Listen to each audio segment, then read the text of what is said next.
दोस्तों आज के समय में अगर किसी अपराधी को बड़ी से बड़ी सज़ा देनी होती है तो या तो उसको उम्र कैद कर दिया जाता है या उसका अपराध ज़्यादा बड़ा है तो उसको फांसी की सज़ा दी जाती है। फांसी की सज़ा का प्रावधान भी अब बहुत ही कम हो गया है। लेकिन क्या आपको पता है कि मध्यकालीन और प्राचीन इतिहास में कितनी दर्दनाक सज़ाएं दी जाती थीं? अगर आप इन युगों की सज़ाओं के बारे में एक बार देख लेंगे या जान लेंगे तो आपकी रूह कांप जाएगी। उस समय छोटे छोटे अपराधों के लिए भी इतनी क्रूर सजाएं दी जाती थी जो नरक में भी नहीं दी जाती होंगी। अब चाहे अपराधी स्त्री हो चाहे पुरुष हो, इनके लिए अलग अलग अपराध के लिए अलग अलग सजाओं का प्रावधान था, लेकिन हर सजा में क्रूरता की कोई भी कमी नहीं छोड़ी जाती थी। आज के वीडियो में हम आपको 10 ऐसी क्रूर सजाओं के बारे में बताने वाले हैं जो विश्व की सबसे क्रूर सजाओं में से एक थी। तो वीडियो को अंत तक जरूर देखना और आपको कौन सी सज़ा सबसे दर्दनाक या क्रूर लगी वो हमें कमेंट बॉक्स में ज़रूर बताना। अगर आप कमज़ोर दिल वाले हैं तो इस वीडियो को ना ही देखें तो अच्छा होगा। अगर आप इस वीडियो को एजुकेशन या जानकारी के हिसाब से देखना चाहते हैं तो ही कंप्लीट वीडियो को देखें। तो चलिए दोस्तों शुरू करते हैं। Number 1, crusted under an elephant, हाथी से कुचलने की सज़ा। दक्षिण और दक्षिण पूर्व एशिया विशेष रूप से भारत में जब भी किसी अपराधी को मौत की सज़ा सुनाई जाती थी तब उस अपराधी को ज़मीन पर लेटा दिया जाता था और हाथी से कुचलवा दिया जाता था। इसके लिए हाथी को पहले से प्रशिक्षण दिया जाता था। अगर अपराधी को एक बार में मौत देनी होती थी तो हाथी अपना पैर उसके छाती पर रख देता था और दबा देता था, जिससे अपराधी के सीने की सारी हड्डियां टूट जाती थी और उसकी एक पल में ही मौत हो जाती थी। अगर अपराधी को तड़पा कर मारना होता था तो हाथी उस अपराधी को सूंड से उठाकर ऊपर ले जाता और गिराता। ऐसा कई बार दोहराता था। इसके बाद अंत में पैर से कुचल देता था तो अपराधी की मौत हो जाती थी। Number 2, iron मैडन। इस सज़ा में भी अपराधी की तड़प तड़प कर दर्दनाक मौत होती थी। इसमें अपराधी सिर्फ चीख सकता था पर वह हिल नहीं सकता था। इस सज़ा में इंसान की आकृति की लोहे की एक ताबूत या सांचा बनाया जाता था जिसके अंदर सिर्फ अपराधी को खड़े होने के लायक जगह होती थी और अंदर की तरफ बड़े बड़े नुकीले कीले निकले होते थे और उसके दरवाजे पर भी नुकीले कीले होते थे। जैसे ही अपराधी को उसके अंदर खड़ा करके दरवाज़ा बंद किया जाता था तो वो कीलें उसके शरीर में चुभ जाती थी और अपराधी चीख चीख कर वहीं पर मर जाता था। Number 3, implement. इसके लिए नुकीला एक पाइप या भाला होता था जिसको अपराधी के शरीर के आर पार कर दिया जाता था। यह सज़ा मध्य युग के दौरान भी काफ़ी लोकप्रिय थी। खास तौर पर देशद्रोह या राज्य के खिलाफ अपराध के लिए दोषी ठहराए गए लोगों को इस सज़ा का प्रावधान था। इस जघन्य तरीके से अलग अलग अपराधों के लिए शरीर के अलग अलग छिद्रों को भेदा जाता था। हालांकि उन सभी के कारण बहुत ही दर्दनाक मौत होती थी।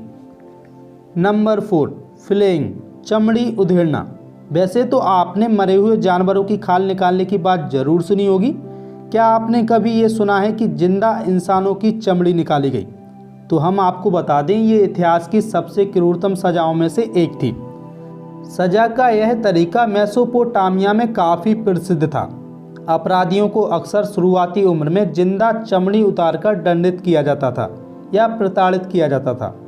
निकाली गई त्वचा की मात्रा के आधार पर या तो वे मर जाते थे या फिर मानसिक रूप से विकलांग हो जाते थे। इसी तरह लोगों को उनके शरीर के मांस के टुकड़ों को निकालकर दंडित किया जाता था। Number 5, brazen bull. इस सज़ा में भी अपराधी की काफ़ी दर्दनाक मौत होती थी।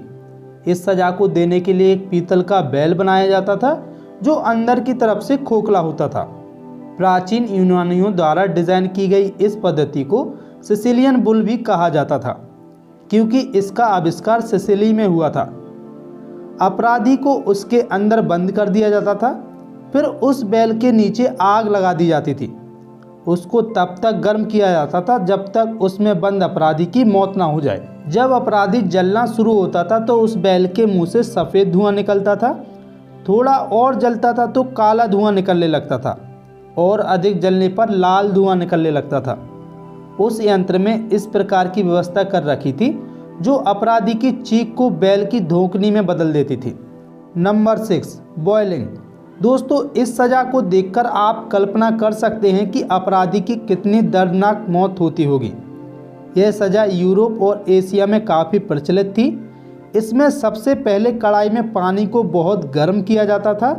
जब पानी उबलने लगता था तब अपराधी को उस कढ़ाई में डाल दिया जाता था और अपराधी उसमें तड़प तड़प कर मर जाता था।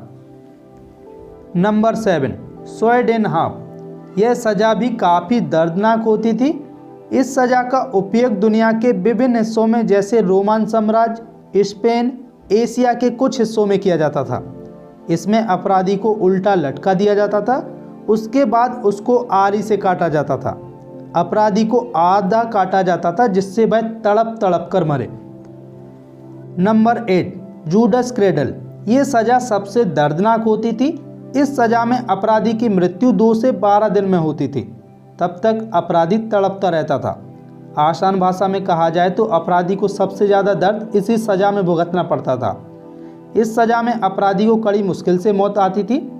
यह सज़ा पाने वाले अपराधी को सबसे पहले रस्सी से चारों तरफ से बांधा जाता था। उसके बाद एक स्टूल होता था जो काफ़ी ऊपर से नुकीला होता था।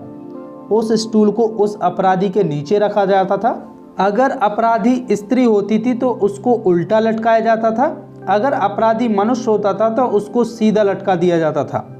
अब जब तक मनुष्य अपने आप को बचा के रख सकता था, अपने आप को टाइट रख सकता था, तब तक वो सेफ रहता था।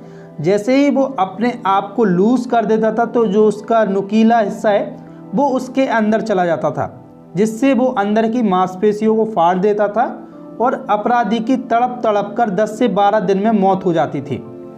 Number 9, breast ripper. यह सज़ा स्त्रियों को दी जाती थी। यह भी काफ़ी दर्दनाक सज़ाओं में से एक थी। यह सज़ा उन स्त्रियों को दी जाती थी जिन पर आत्मगर्भपात का आरोप लगाया जाता था।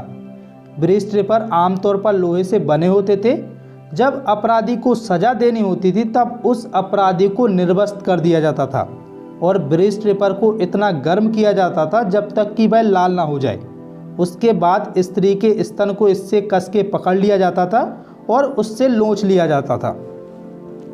Number 10, heretics fork. इस सज़ा के लिए जो उपकरण बनाया जाता था वो धातु का बना होता था, जो आम तौर पर स्पैनर की तरह दिखता था, जो दोनों साइड से नुकीला होता था और एक बेल्ट की सहायता से बंधा होता था। जब किसी अपराधी को यह सज़ा सुनाई जाती थी तो उस उपकरण को अपराधी के गले में बांध दिया जाता था, जिसका एक हिस्सा दाढ़ी के नीचे लगा दिया जाता था और दूसरा हिस्सा उसके गले और छाती के बीच में लगा दिया जाता था और अपराधी को ऊपर लटका दिया जाता था, जिससे वह सो ना सके। अगर अपराधी का सिर थोड़ा सा नीचे जाता तो यह युक्ति उसके गले और छाती में घुस जाती, जिससे अपराधी की तड़प कर मौत हो जाती थी।